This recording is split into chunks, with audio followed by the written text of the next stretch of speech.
إلا الله وحده لا شريك له وأشهد أن محمدا عبده ورسوله الذي لا نبي بعده. Alhamdulillah, dina ending ayeuna orang sadaya biasa meriung di tempat ku kesehatan sareng kemampuan. Mudah-mudahan ku mariuna urang di dieu mangrupikeun salsawios kalau ilmi anu insyaallah al-ustaz dan mudaris hareukeun makaringan nyaeta al-ustaz Kiai Haji Usulullah. Ustaz rahimahullah, setacan kana acara pokok aya sambutan heula di Ketua Pimpinan Cabang Persis Sampuang Al-Ustaz Deni Pinto.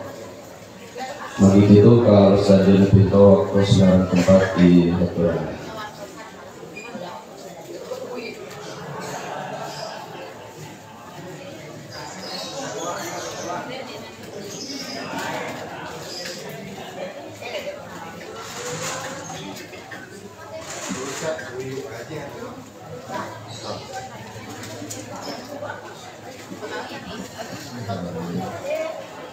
Alhamdulillahirabbil alamin. La ilaha illallah wa la syarika lah. Wa asyhadu anna Muhammadan abduhu wa rasuluhu allazi la nabiyya ba'dahu amma ba'd. Gimana ibu-ibu, bapak sehat? Alhamdulillah pagi ini semangat nih. Apa karena ada dokter sih? Oh, alhamdulillah. Itu bonus ya, jangan tujuan. Lebar kalau tujuannya doorpress ngaji mah. Itu mau bonus. Jazakumullah khairan kepada Ustaz yang telah bisa hadir sama kita. Terima kasih kepada jajaran seluruh Taskil PC Persis, pimpinan jamaah otonom, semuanya yang kami banggakan di bidang dakwah yang telah meramu sedemikian rupa agar kajian kita berbeda, memberi suasana baru. Alhamdulillah kepada Agnia yang telah sama-sama ingin menyemarakkan kajian kita. Mudah-mudahan apa yang telah diinfakkan berupa doorpress dan lain sebagainya menjadi amalan mutaqabbalan. Beberapa hari lagi kita akan menyambut muktamar, mungkin tidak sampai 20 hari lagi. Persisri juga sama, Persisri Desember lagi sama ya, pemudi yang Desember.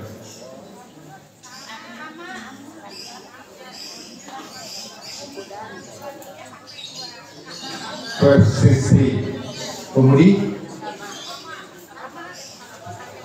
satu lagi Himi, ada 4 kalau. Dan alhamdulillah kemarin kabar buat Ustazah Popong ya dengan jamaah, insya Allah tanggal 19 akan melaksanakan umroh. Mudah-mudahan diberikan kelancaran, mabrur dan sebagainya.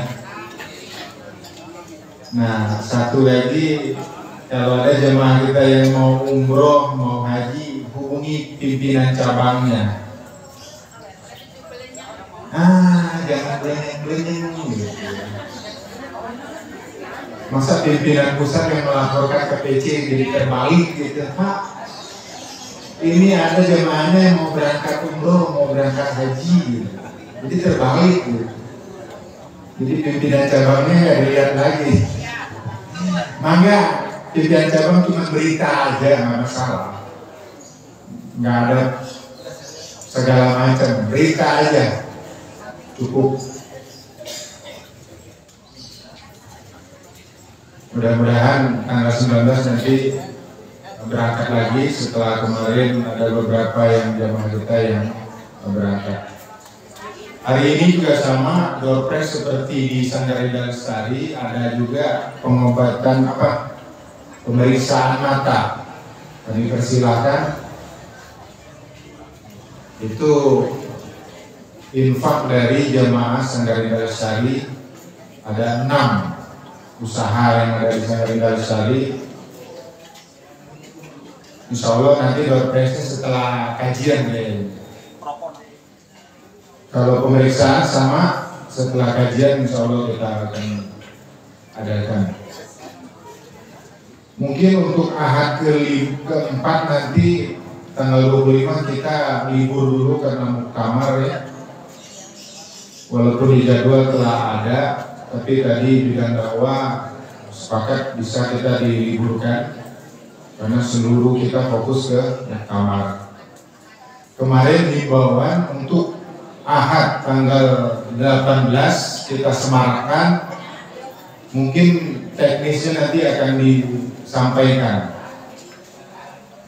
18 ahad ketiga, apa berupa gerak jalan atau apa, nanti pemasangan bendera dan sebagainya. Insya Allah nanti kita atur himbauan dari pimpinan daerah untuk menyemarakan muktamar yang akan berlangsung nanti. Mungkin itu informasi jamiah. Jazakumullah khairan kepada jamaah yang telah hadir. Mudah-mudahan menjadi amalan untuk kebaikan dan kepada pimpinan jamaah Gading. Seperti biasa, ahad pertama super sibuk, tapi mudah-mudahan ini jadi pemacu ibadah kita. Dan jangan lupa kios kita ada nanti, dan yang utama adalah kupon. Silakan. Sudah 1 tahun berjuang, Gading hampir yang kedua baru 30% lah kali ini. Jadi mudah-mudahan tahun ini tahun penyelesaian. Jadi tanah yang di belakang yang mau dibebaskan, insya Allah tuntas dengan semangat kita bersama. Siap ibu-ibu? Siap nggak beli kuponnya tadi? Ada yang ringan, ada yang 5.000, ada yang 10.000. Silakan sesuai dengan kemampuan kita masing-masing. Tapi yang utama adalah continue. Continue-nya itu yang penting. Walaupun 5.000 ya oke deh. Walaupun 5.000 tapi continue siap dia, insya Allah tercapai. Demikian dari anak. Aku qouli hadza wa astaghfirullahi wa lakum. Assalamualaikum warahmatullahi wabarakatuh.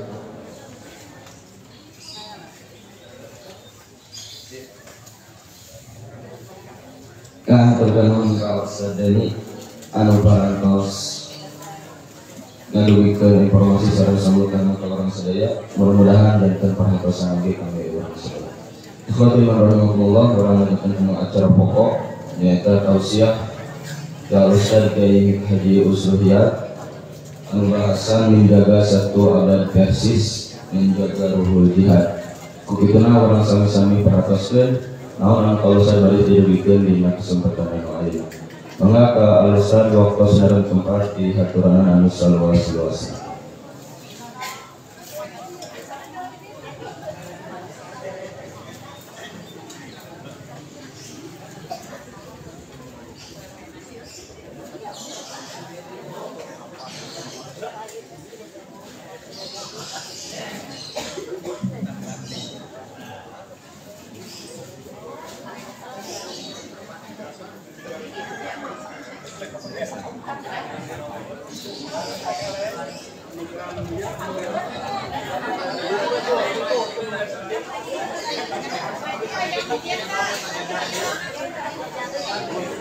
Para ibu panitia balik kerek.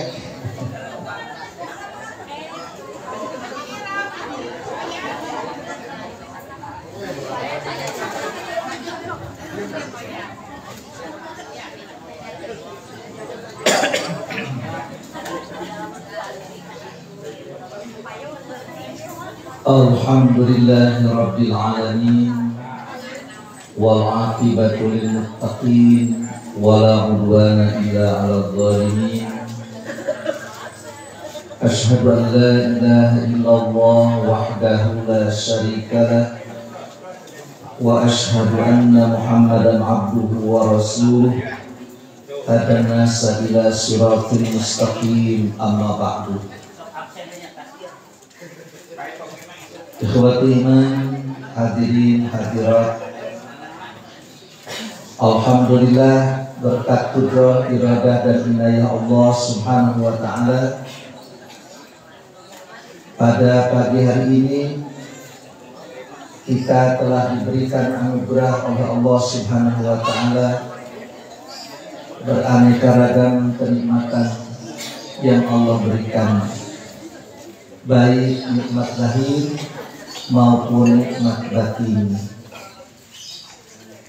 Untuk itu mudah-mudahan kita bisa bertimbang terima, berijab qabul terhadap kenikmatan itu, baik dengan kesanggupan maupun dengan janji, agar kenikmatan itu betul-betul bisa dimanfaatkan sesuai dengan maksud Allah memberikan kenikmatan.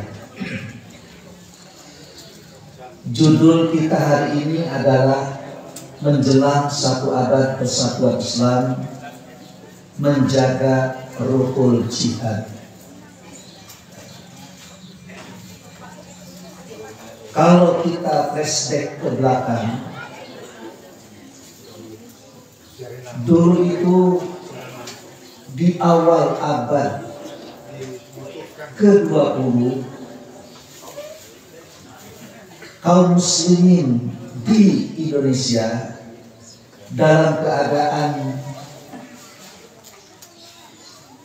terbelenggu dengan kejumudan, kemandegan berpikir, sehingga khurafat, takhayul, bid'ah dan lain sebagainya itu berkecamuk karena memang terbelenggu dengan berbagai macam pemikiran-pemikiran yang disebarluaskan oleh penjajah.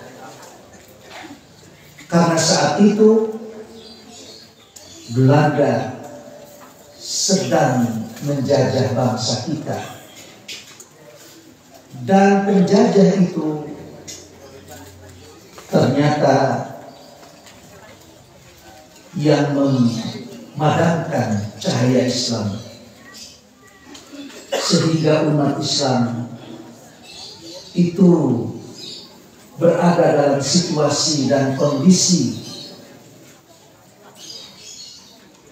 terbawa arus pemikiran. Dan pada saat itu ada sebagian kelompok yang merubah dan mencoba untuk memperbaharui pemikiran.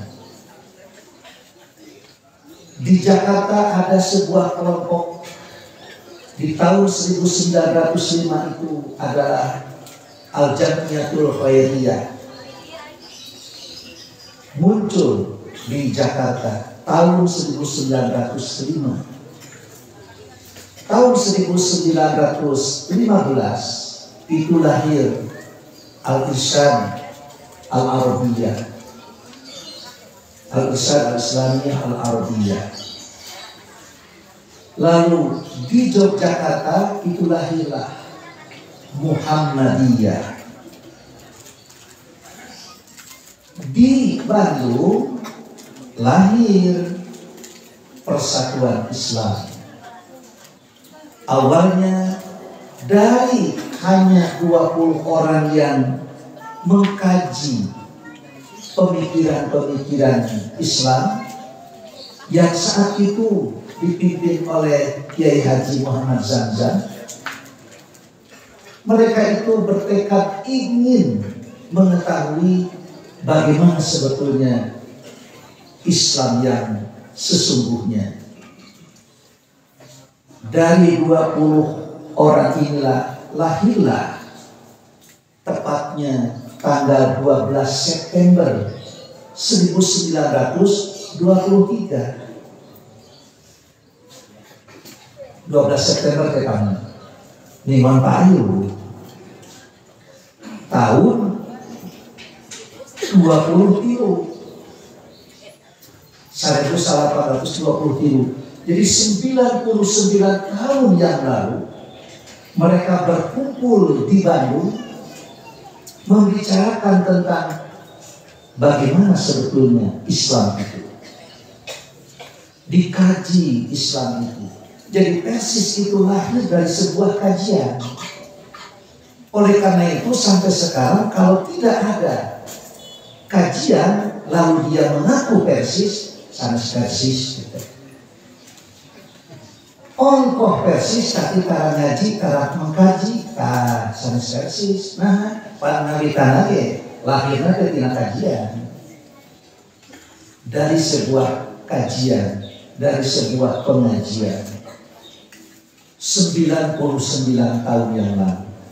Jadi ayat nanti Persis teh dugi namanya dugi karena Asmaul Husna 100 kirang hiji. Ya. Jadi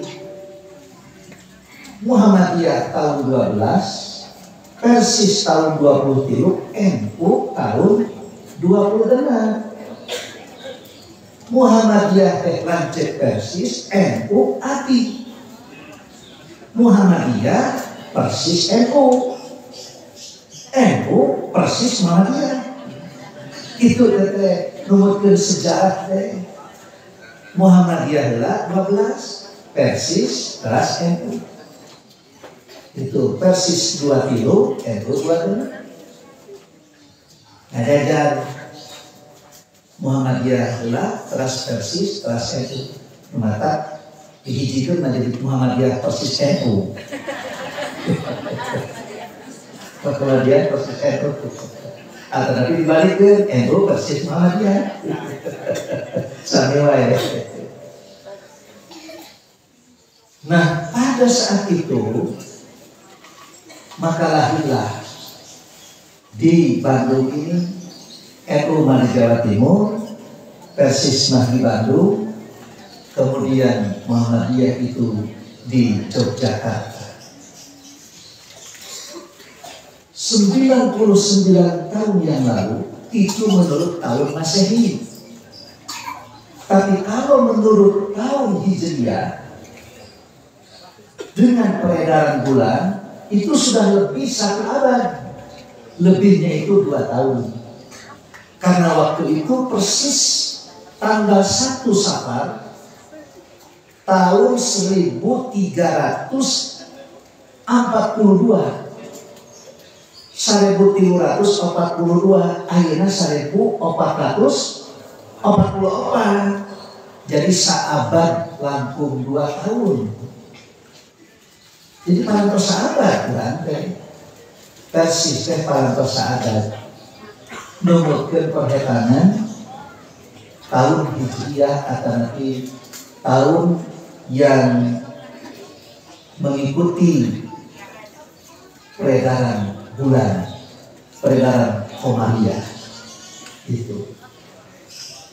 Jadi setelah 1 abad atau katakanlah 1 abad kurang 1 tahun kalau menurut perhitungan Masehi, maka Persis akan bermuktamar di Bandung ini.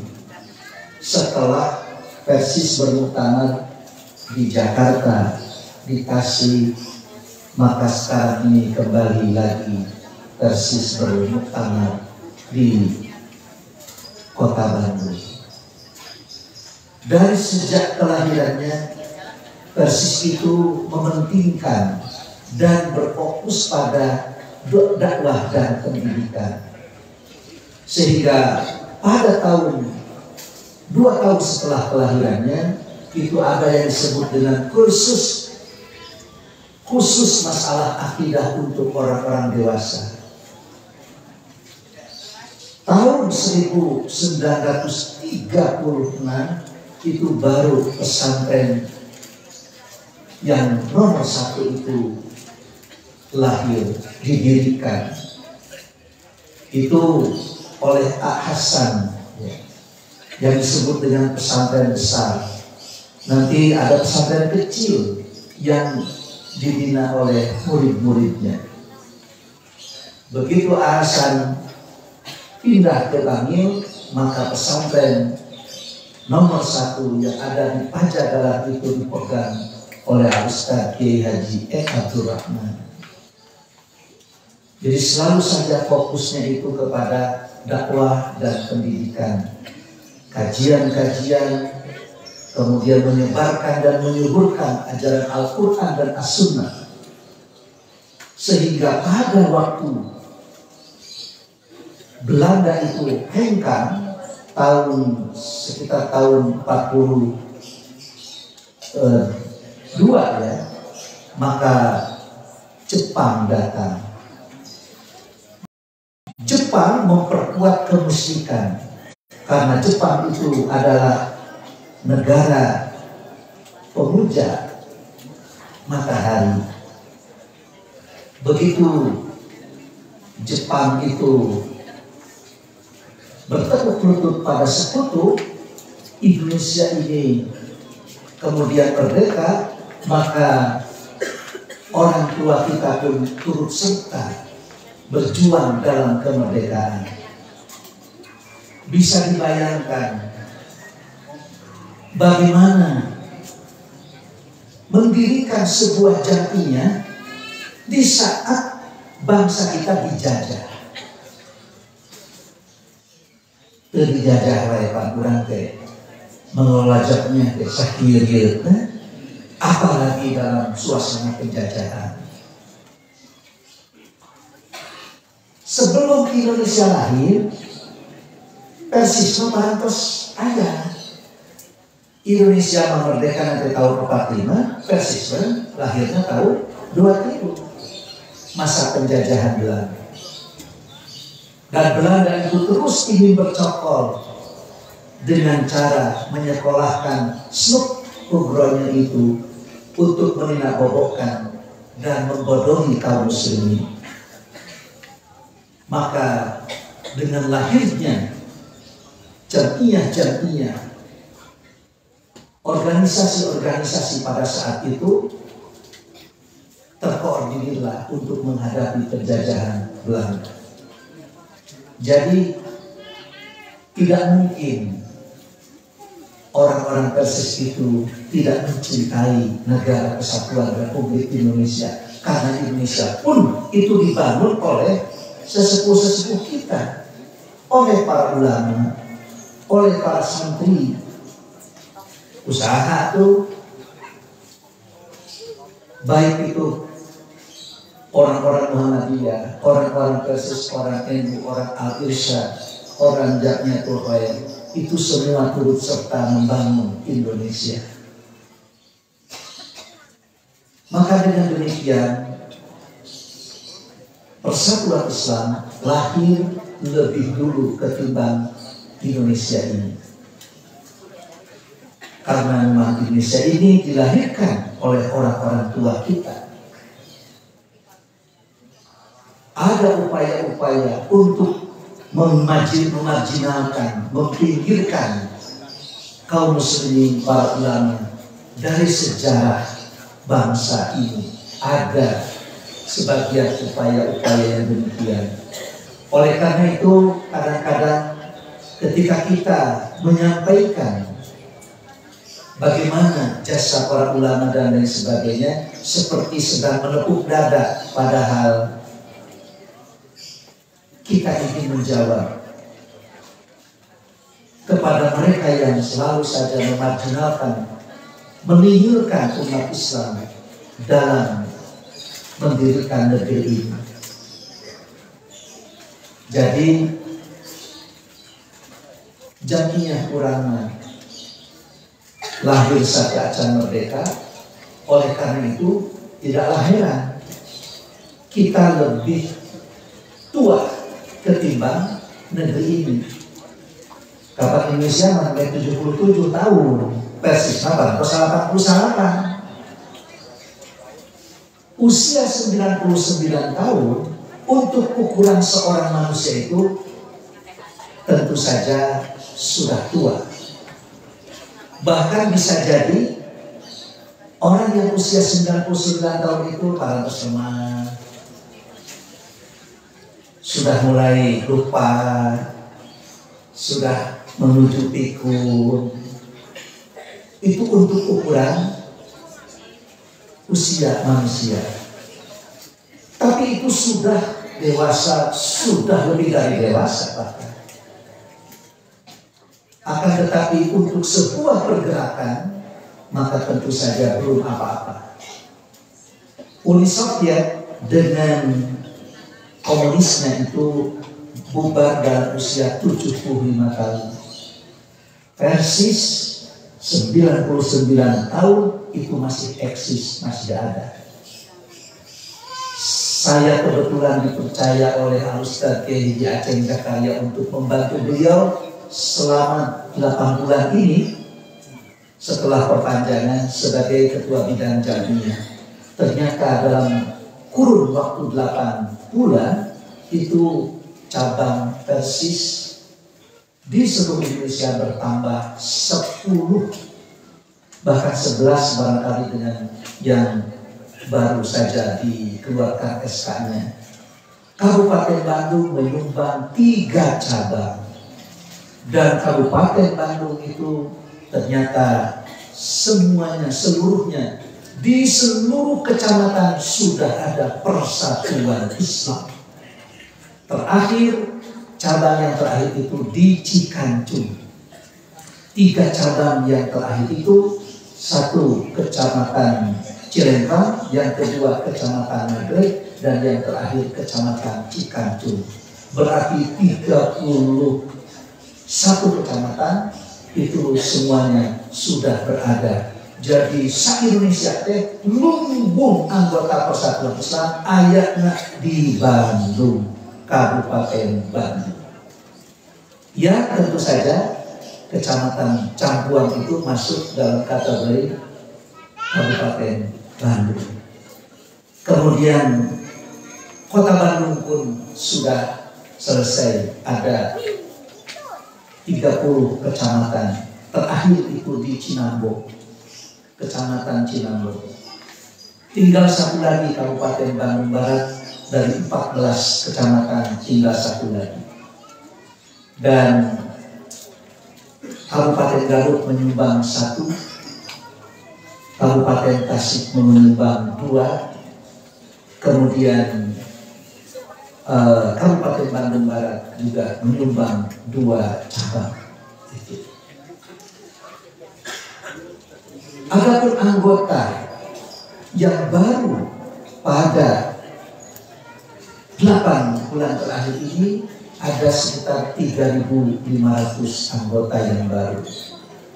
Jadi ternyata masyarakat itu pun memiliki giroh tersendiri untuk berjamiah, berimamah, berimarah. Sebab ternyata Jamiah Persatuan Islam selama ini setelah bertahun-tahun itu bukannya menyusut, malah terus berkembang. Pimpinan daerah itu ada 2, yakni di Muko-Muko Bengkulu dan yang kedua di Batu Raja, Ogan Komering Ulu. Adapun pimpinan wilayah yang sekarang mau didirikan itu ada 2, yaitu Jambi dan Kalimantan Barat. Jadi alhamdulillah, seiring berjalannya waktu menuju abad yang kedua ini, ternyata Persatuan Islam sudah hadir di sekitar 23 provinsi. Dan ini tentu membutuhkan transformasi dan membutuhkan dedikasi. Karena walau bagaimanapun besarnya jamiah kita itu sangat tergantung kepada kebesaran jiwa para anggotanya. Di mana jamiah kita itu tentu harus diisi oleh warga jamiah yang ketika masuk ke jamiah persis itu tak ubahnya kita punya istri. Yaitu kalau kita punya istri harus menafkahi, bukan mencari nafkah. Jadikan persatuan Islam itu untuk sarana memberi nafkah, bukan dijadikan sebagai sarana untuk mencari nafkah. Siap memimpin dan ikhlas dipimpin. Kemudian jamiah persatuan Islam ini tentu saja dibesarkan dan dibina serta dibangun secara bersama-sama oleh warganya. Satu gedung yang mencakar langit itu membutuhkan beribu-ribu pekerja dengan berbeda-beda keahlian. Walaupun berbeda-beda keahlian, semuanya memiliki tujuan yang sama, saling bahu-membahu untuk menjadikan sebuah gedung yang kokoh dan kuat. Tapi tentu saja, di samping kokoh dan kuat itu, gedung tersebut memenuhi kriteria arsitek. Secara seninya itu indah, kokoh, kuat, dan indah. Itulah bangunan jamiah persatuan Islam ke depan. Rasulullah Shallallahu Alaihi Wasallam ketika beliau hijrah dari kota Mekah ke kota Madinah, ternyata yang beliau lakukan itu menurut Dr. Wahbah Az-Zuhairi, Dr. Muhammad Sa'id Al-Buti dalam kitabnya Fiqh Sirah, hanya 3 agenda saja.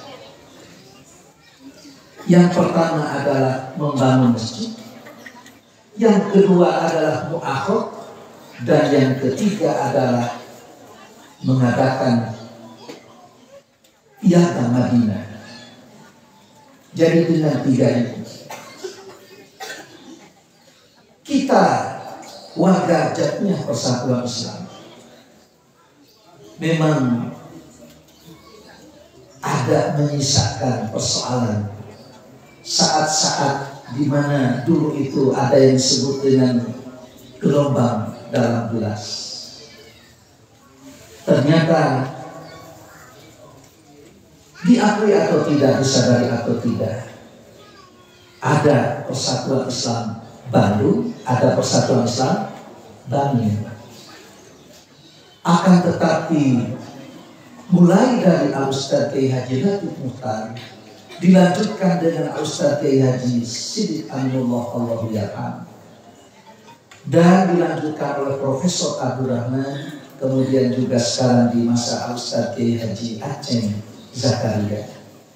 Ternyata sudah terbentuk mu'akhad sampai cucu Hasan yang baru saja wafat, Al-Ustaz Kiai Haji Lutfi Abdullah Ismail, beliau menuturkan kepada para asatidz yang ada di pimpinan pusat, sudah Ustaz, tidak ada lagi Persis Bandung, tidak ada lagi Persis Bangil, yang ada Persis.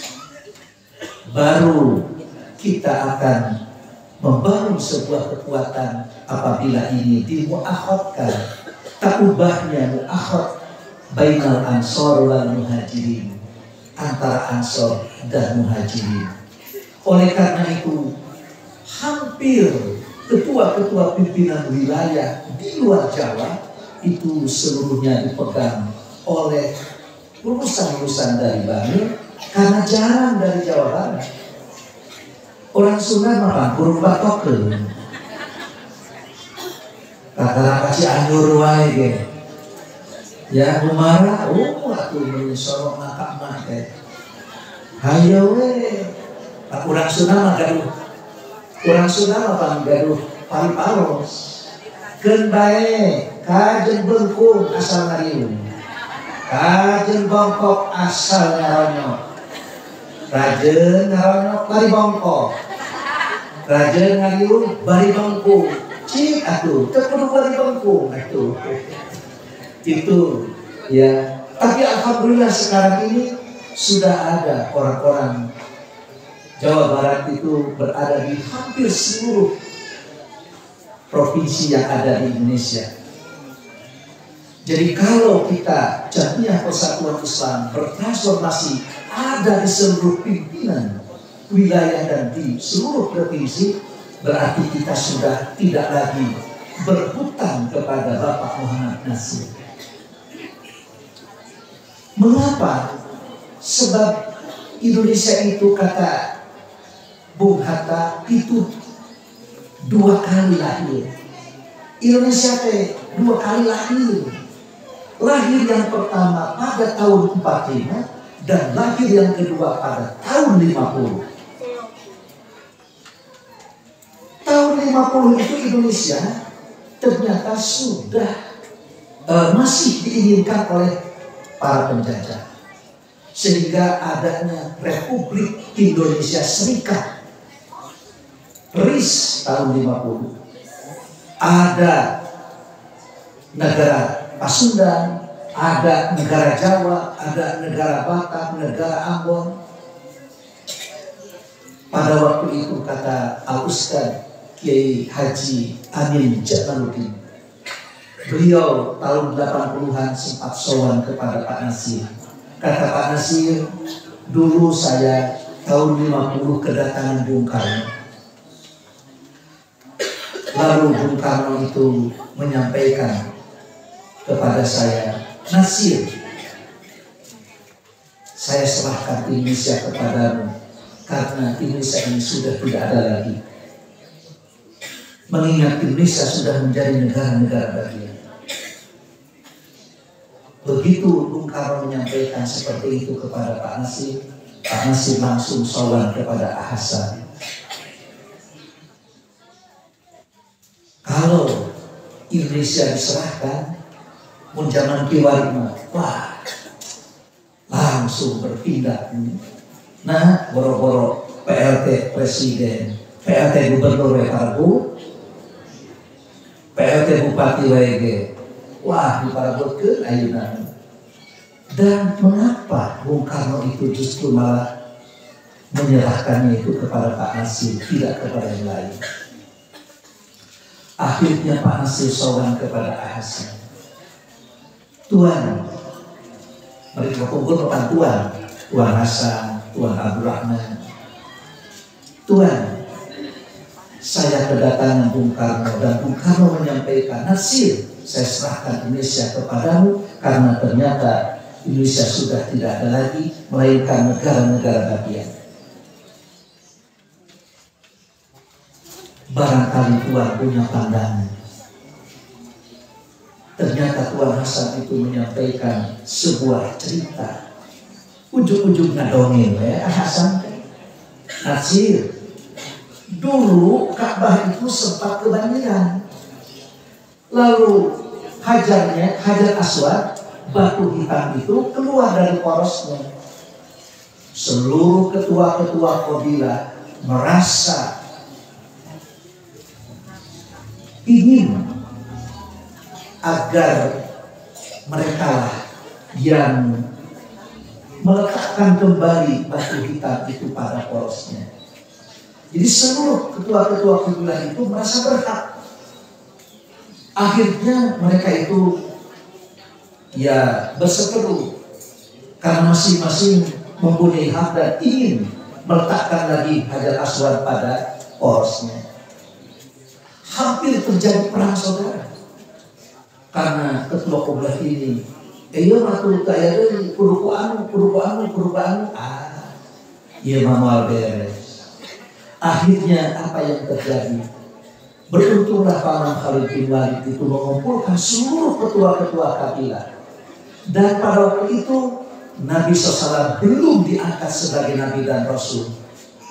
Beliau masih usia belia, masih usia pemuda, belum 40 tahun.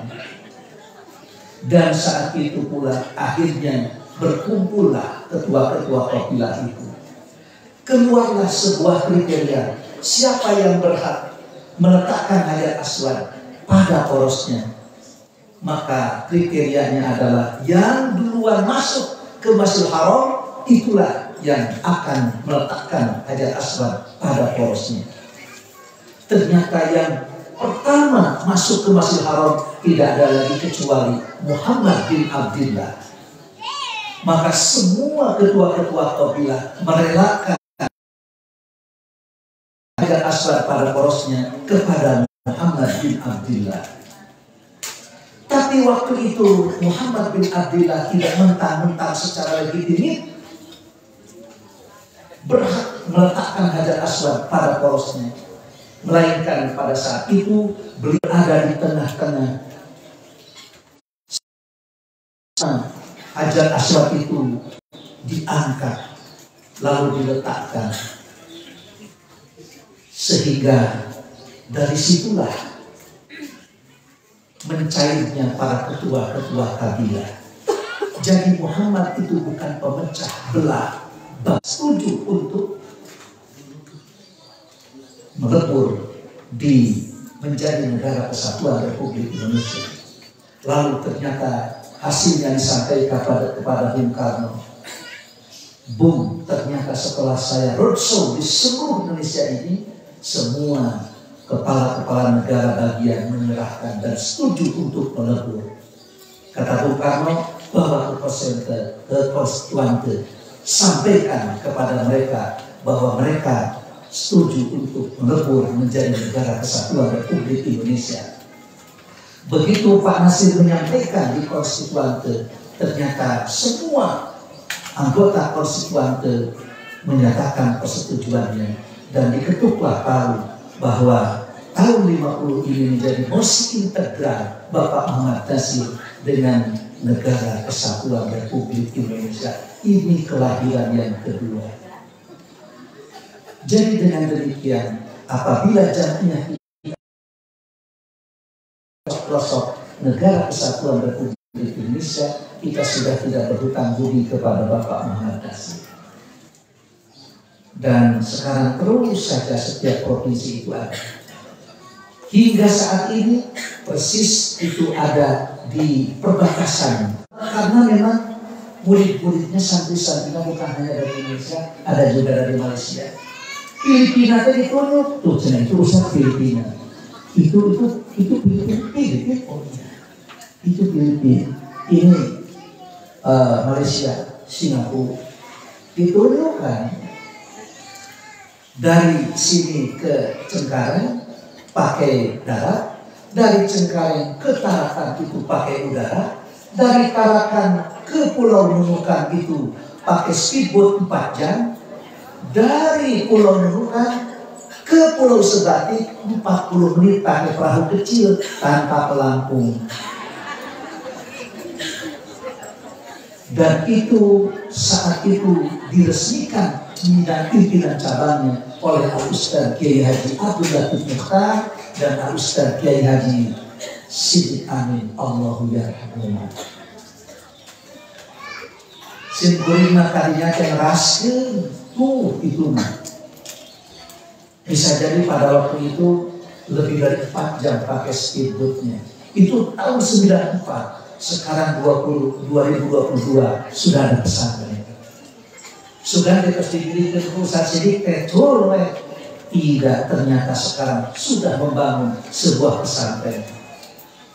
Di sana itu di Pulau Sebatik ternyata paling aman. Nyimpen motor, nyimpen mobil, kuncinya tidak diambil. Kalau masjid simpen motor, kurang dikunci untuk apa Ustaz? Sudah simpen saja. Nanti ada yang ambil. Tidak Ustaz. Kapan diurat mah digandak lagi dibongkar. Tapi di itu mah ternyata tidak. Mobil di pelataran itu kuncinya tidak diambil. Sehari semalam itu tidak ada yang mengambil. Saya mengatakan, oh iya, buah ini, badatun kayu batun walaupun bapur teh di Pulau Sepati. Pagi-pagi itu ibu karena sekelilingnya ini adalah laut, ya. Maka ikan-ikan segar itu, ya ikan-ikan segar itu sudah bersihkan oleh ibu-ibu. Pagi-pagi sudah ada kepiting, sudah ada kakap merah, sudah ada udang yang segar-segar. Wah, opat dinten teh naik atuh.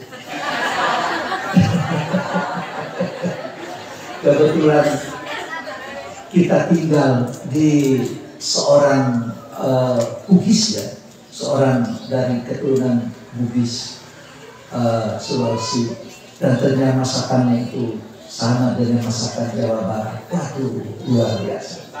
Betah ya atas. Mayong hari itu deh. Mun aya urang cangkuah anu padekan waktu itu. Oleh karena itu, inilah barangkali perkembangan Jamiah Persatuan Islam hingga saat sekarang. Dan alhamdulillah, barangkali kalau melihat perkembangan yang selama ini dipegang oleh Jamiah Persatuan Islam sejak zaman Hasan sampai zaman di mana Dewan Hizbah ini terus dilanjutkan. Maka dengan demikian, inilah mu'akhad itu. Mu'akhad mempersaudarakan antara Muhajirin dan Ansor. Terboikotnya perekonomian Yahudi justru karena mu'akhad.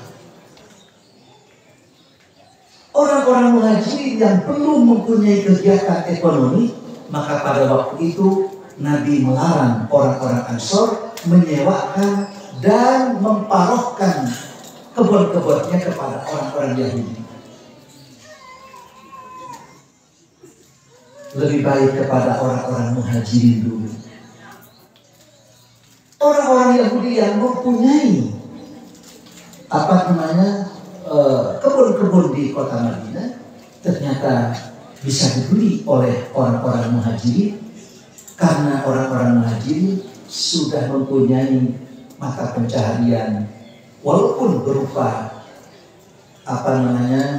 memaruh nengah ke orang Ansor, tapi yang pasti mereka itu diberdayakan oleh mu'akhadnya, oleh mempersaudarakannya, oleh saudara-saudara seagamanya.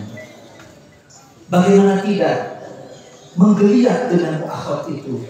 Seorang Abdurrahman bin Auf dari Muhajirin dimu'akhadkan dengan Sa'ad bin Rabi. Lalu Sa'ad bin Rabi mengatakan, Abdurrahman, kau sekarang sudah menjadi adikku. Aku mempunyai harta yang banyak. Aku bagi dua.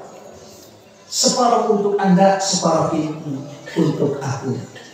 Dan aku punya istri dua. Kalau kau memang ingin mana pilih dua itu, nanti aku akan ceraikan satu, lalu silahkan kamu nikahi. Sampai seperti itulah kekuatan akhlak pada waktu itu. Tapi Abdurrahman bin Auf ini kan seorang yang memiliki ilmu tentang dagang. Beliau pada waktu itu tidak mentang-mentang, so kurang bagi dua. Hari zaman ayeuna dari bagi dua, dia itu orang kamataris. Bisi ayah engke cenah ngaboga, ari itu zaman kiwari mah. Tapi Abdurrahman bin Auf tidak. Barakallahu laka fi malika wa ahli. Wahai saudaraku, bukan sanes pada nampik panasi, tapi mudah-mudahan engkau memberikan kepadaku ini, Allah memberkahi, baik itu pada harta maupun keluarga. Tapi aku sebetulnya tidak butuh itu. Yang aku butuhkan di mana pasar. Nah eta unggul atau eta dituduhkan ke pasar Bani Qainuqa.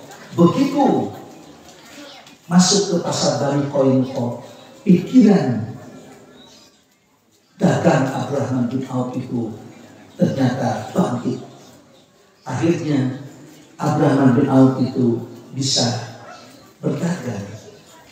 Awalnya siapa yang punya barang, lalu dibutuhkan oleh siapa?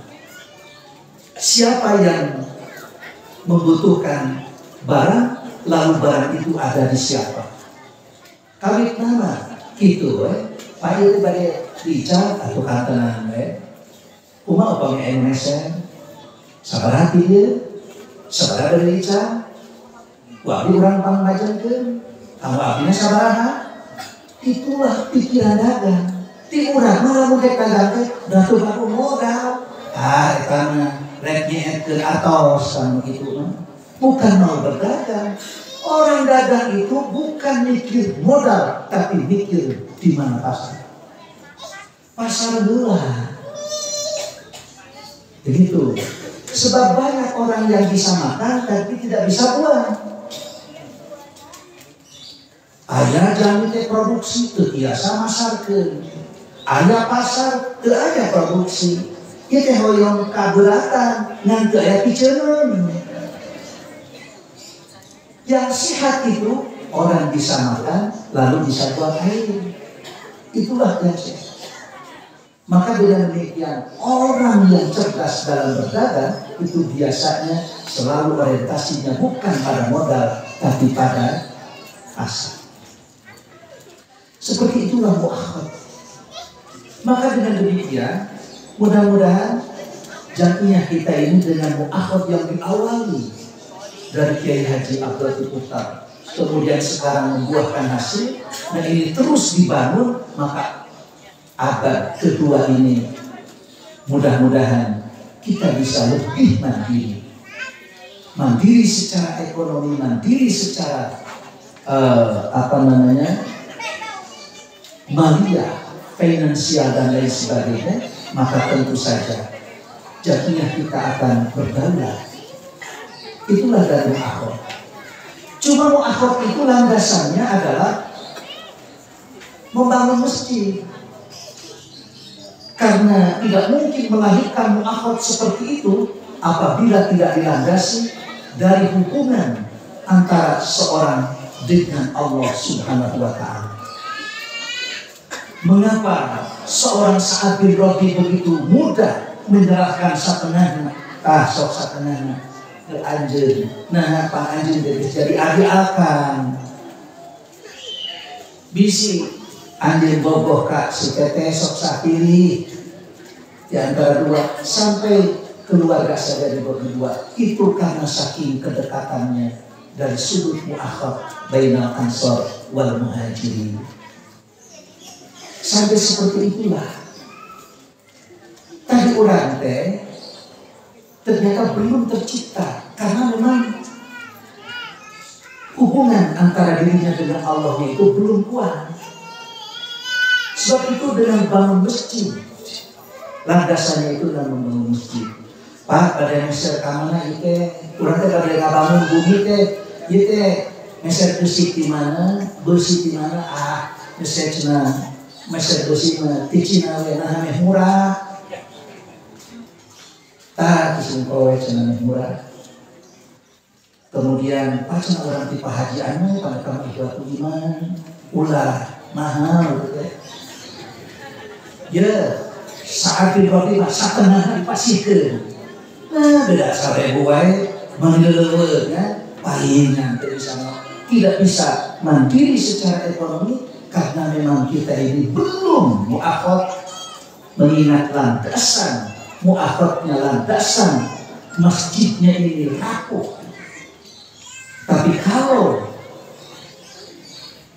landasan masjidnya kuat, hubungan akidahnya di mana ya teh di anu sabaraha teh naon Semen Batu teh iman cenah pada awis di saha eta cenah panti ikhwatul iman geser, nah menimah hati, beda tilaku, beda ngaluarkeun zakat, oh tentang kadinya we, nah manehna ngaluarkeun zakat. Zakat apa? KPJU. Gitu. Itu baru mu'akhad bainal ansar wal muhajirin. Terbukti kembali mahal usaha asal eta teh ikhwatul iman. Mestinya seperti itu. Tapi begitu juga kalau memang ini murah, tong dimahalkeun ke data ikhwatul iman. Pun murah ke. Salios ngajeng duit murah ke bios Pak. Dikiranya dak ka ikhwatul iman. Karena sadar semasaanu ka ikhwatul iman masa itu. Orang Yahudi mah pada naik taksi wae dipilihan. Ieu kan Yahudi lain. Sanes Yahudi terus. Ngadaroan we asal taksi ngalibatna orang Yahudi kakara dicegah. Seperti itu padahal mereka tidak punya mu'akhad. Tapi kita sudah dimu'akhadkan oleh Nabi pada waktu di mana saat-saat mereka para sahabat ada sunnahnya atau ada perjalanan